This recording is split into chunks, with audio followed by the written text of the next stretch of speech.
3 weeks ago, the market with millions in volume on whether the Houthis can close the Bab-El-Mandeb Strait gave 28% chance it can happen. Now it gives only 10.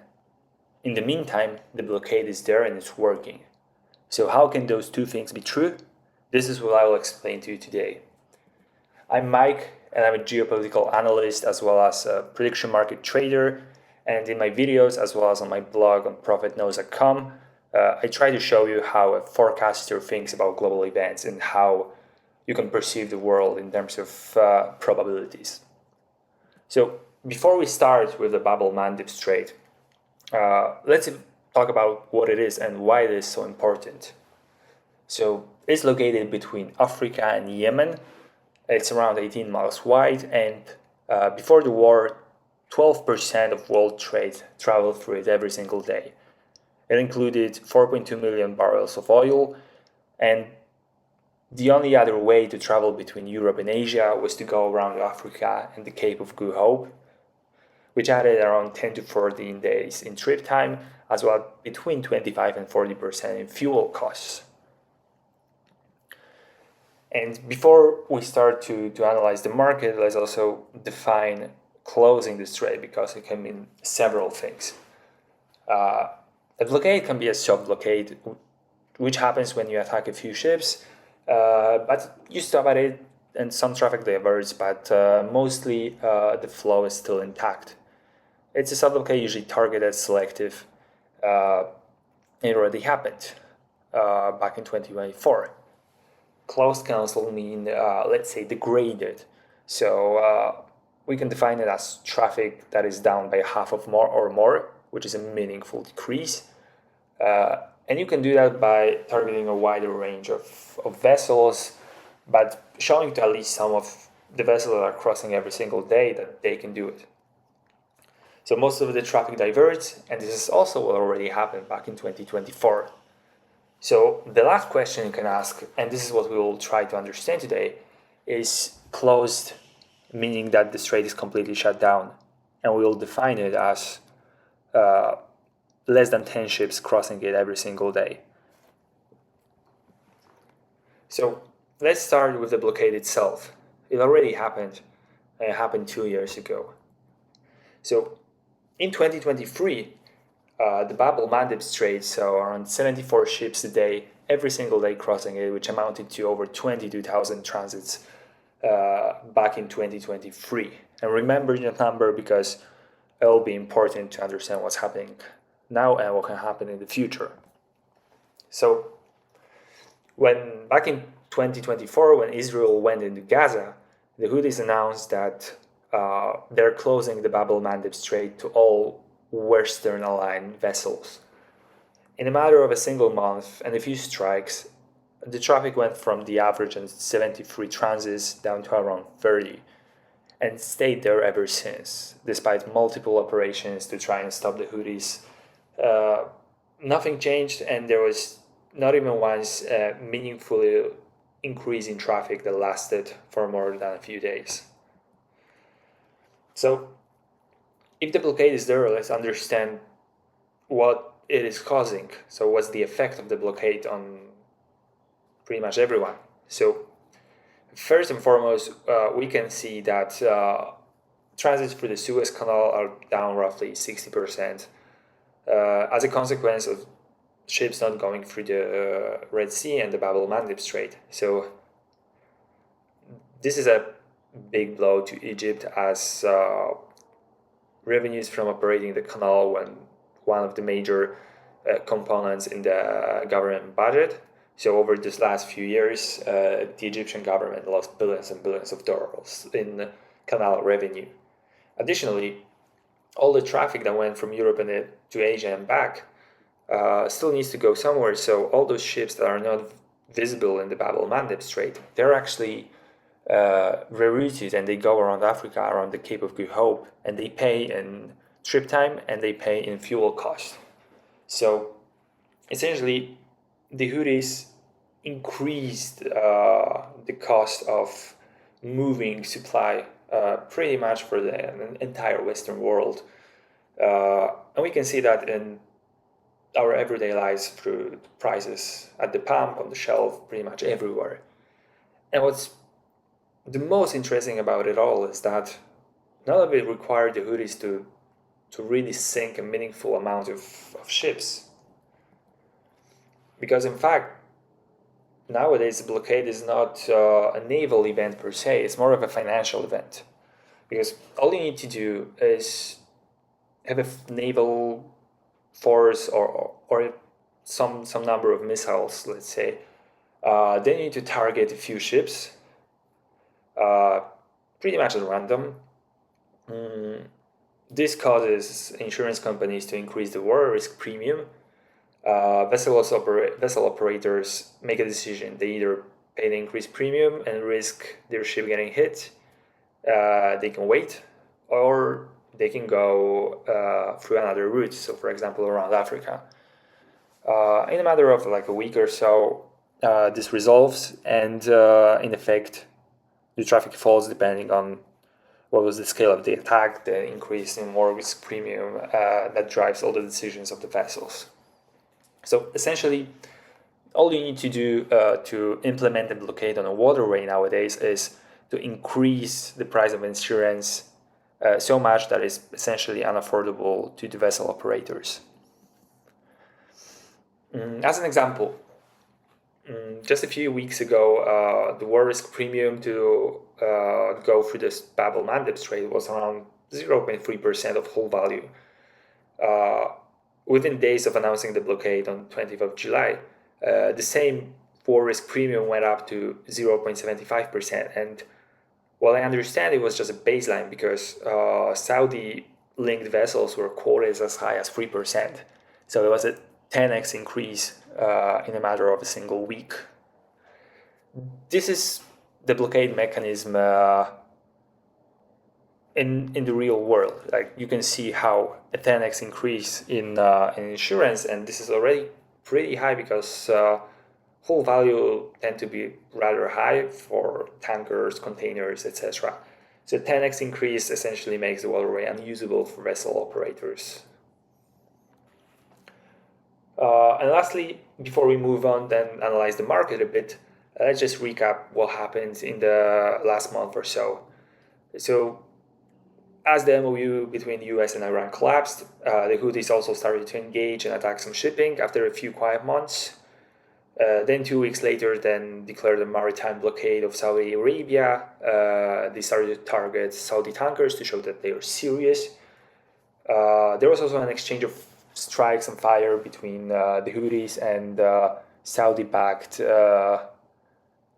forces inside Yemen. And in effect of all of the hostilities in the region, the traffic hit a new low of 20 ships a day on August 1st. And after that, we also saw the Houthis expand the horizon of operations. They started targeting as far as Bahrain, as well as north of Red Sea. And before, when they targeted shipping, this was usually very concentrated around the Bab-El-Mandeb Strait itself. So, moving on to the market. We need to understand what the market is actually asking. And we have essentially 3 live markets on the same event because we have the closure by the end of August, the end of September, end of December. And as you can see, all of them are priced relatively low. A 17% of a closure by the end of the year is not especially high, and neither is 10% by the end of September. Especially since we know that the mechanism itself works pretty quickly. So if the Houthis wanted to, they theoretically could close the strait in a matter of a week. So this is a chart of the end of September market, and I'll show it in a minute or so because as you can see, we have a slight bump on the chart here, and we are down again to 10.5%, and the price action here is really important. So, but before we do that, let's try to reconcile the rules with our understanding. So, it's not an accident that I said that a closed strait is a strait that has less than 10 ships a day, because these are the exact rules of the market. So the market requires that the 7-day moving average of official traffic for the strait needs to go below 10 or be equal to 10 for the market to resolve to yes. So this is exactly the same definition as we have of a shut strait.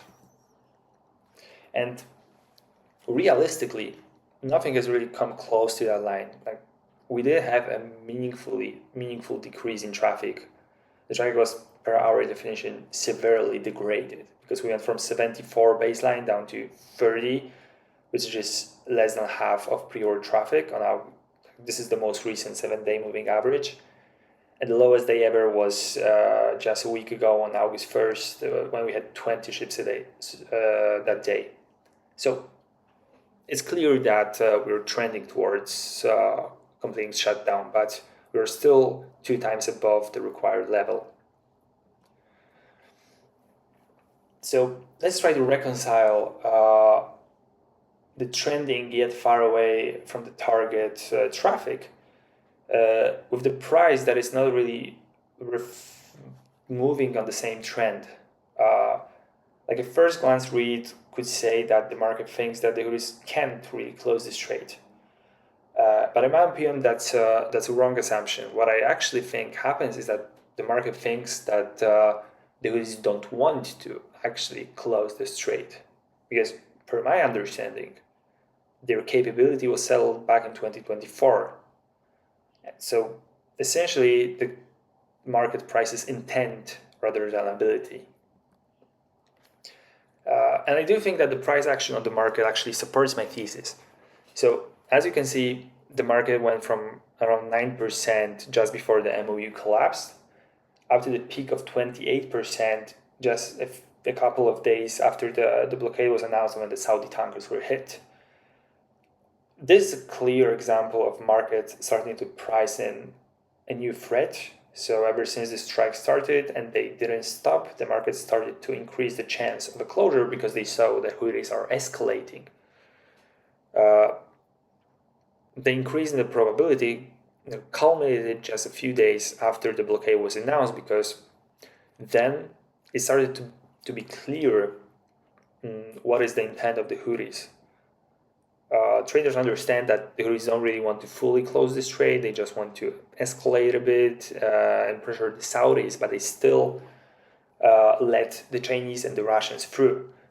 So if you count the Russian Chinese ships, we are pretty much at above 10 all the time. So when traders saw that, the price started to decrease back to the baseline, so around 9%, and even target expansion by the Houthis didn't really change that.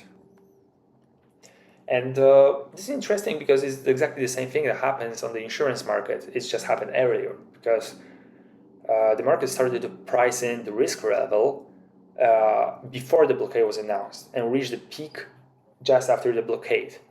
So it moved before the insurance market, but the insurance market, once the blockade was announced, was very quick to adjust. So we went from 0.3 to 0.75 baseline in a matter of just a couple of days. I think that pretty much confirms my thesis because prediction markets were forecasting, and front-running the increased risk level on the culmination event, which was the announcement of the blockade. So now, since we know what is the Bab-El-Mandeb Strait, why is it important, we know also that it was blocked, and we understand what the market is actually trying to price in. So it's not ability, it's intent. Let's try to understand if the Houthis actually can do it. Actually not can do it, but want to do it. Right? So like pure military capability, they have more than enough to completely close the strait. They have anti-ship ballistic missiles, they have cruise missiles, they have drones, they have USVs, UUVs, they have naval mines. They have everything they need, and more than enough of everything to increase the threat level and stop all the traffic through the strait. Yet, it's not happening, right? Like they announced the blockade, we still have minimum of 20 ships a day. So if you look at the ships that actually cross, it's really the Chinese and the Russians. It's also regional traffic. There's also some ships that try to game the system, of course, but almost no Israeli, US, or UK ships are connected to any of those countries actually cross the strait. All of those vessels go around the Cape of Good Hope. So it's clear that the blockade was set up for the Saudis and for the Western Alliance, and Russian and Chinese vessels pretty much can cross unbothered. This makes it not a military choice or a technical ability choice or capability choice, it's a political choice. And to go from the average of 30 or even 20 down to below 10, they'll need to stop choosing, so they'll need to make a political decision to start attacking Chinese and Russian vessels, or at least notifying them that there's a risk of that. And since telling your partners that you're going to strike their vessels is not exactly a great conversation to have, the only realistic path to closing the strait for the Houthis would be to mine it. Because mine doesn't choose when it's deployed, it's there, whoever goes near it first blows up. So it will be a clear signal that the Houthis pretty much want the strait to be closed, but they don't want to actually attack their partners. And since there are no mines in the Bab-El-Mandeb, we are not even talking about mines in the Bab-El-Mandeb, I think this is one of the clearest evidence we have that they are not actually serious about fully closing the strait. And I think the reason is pretty simple, outside of politics alone. China obviously tolerates everything they do and supports them in part because they are unaffected. The Houthis themselves need the waterway to be open because that's the only way they can get supplies. Also, Iran is interested in keeping it at least partially open. The Houthis are pretty much surrounded. They have the sea on the west, they have the Saudis on the north, they have adversarial militias on the south and the east. So this is their only connection to the rest of the world. And it will be extremely difficult for them to sustain for any long period of time without this waterway working.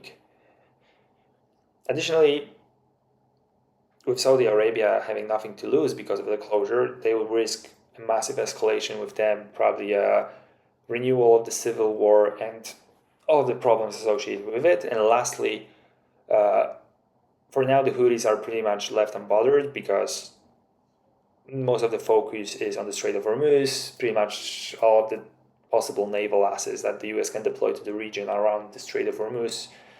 And since they are trying to escort at least some tankers, there's no capability at all to actually divert a carrier, aircraft carrier towards the Houthis until they really pose a real threat. So as long as they're selective, they don't draw in a lot of attention, and ultimately they can be left unbothered while already hurting Team West through the increased cost through the soft blockade. So is there a case they can do it anyway? Of course. Theoretically, closing the strait gives them some leverage, mainly against the Saudis, which are their main adversary. They can also increase their prestige and standing among the Iranian-aligned forces, and they can also do it as a way to survive if the Saudis decide to escalate instead. But other than that, I don't think there is anything else that they can actually gain from mining the strait. Quite the contrary, they will also pretty much block supplies for themselves. So ultimately, the Houthis can close the strait, but it will cost them way more than they can get. So the logical calculation, pretty much all the time for them, is to keep it as it is now. So that's my assessment, but let's just move on to the last part, in which there are some things we need to watch for that will indicate to us that something has changed. So first of all is the pure number, of course. If we see the trend continuing down below 20, I think this is a clear sign that even like allied traffic is diverting from the waterway and rerouting for some reason. So this is the first and foremost thing to watch. And then I think there are like 4 immediate signals that should meaningfully increase the probability of the closure. So first one is obviously an announcement that there are mines in the Bab-El-Mandeb. This is probably the clearest signal because it changes intent instantly, as we discussed it before. Second, a rather unlikely event is the Houthis hitting a Chinese or a Russian vessel and not saying it was an accident. It would simply mean that there is a change in policy, and since Russian and Chinese ships would be targeted in the future, then chances of the total closure should be increased as well. Another reason is, as we mentioned before, that Saudis escalate first, and this is Houthis retaliation. So this is a case of, let's say, Iran back in early March. And lastly, Houthis may increase the threat level and start to force even more ships to divert, even the ones that are trying to bypass the system. None of them, I think, are particularly likely. So ultimately, when the market gives 10.5% of closure by the end of September, I give 5, and I'm being generous here. I don't see the intent changing. I don't think the Saudis are really willing to escalate so much that the Houthis will contemplate closing the strait completely. I don't have a position on this. I don't think it offers a very attractive return. But this is my forecast. Maybe I'll buy once we're closer to the resolution date and the pricing is still attractive. That's all for today. I hope you liked the video. If you did, leave that thumbs up button. Also click that subscribe button. It will help the new analysis enter the mainstream. And if you like talking about geopolitics, politics, global events, and you like to understand what's happening and what can happen in the future, you should go and take a look at my Substack on profitknows.com, where I write about global events and do deep dives and forecasts on various things from Ukraine to tariffs and elections.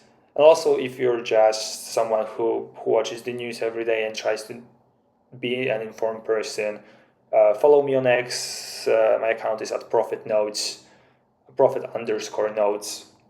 I do day-to-day commentary and small forecasting anytime a big news drop.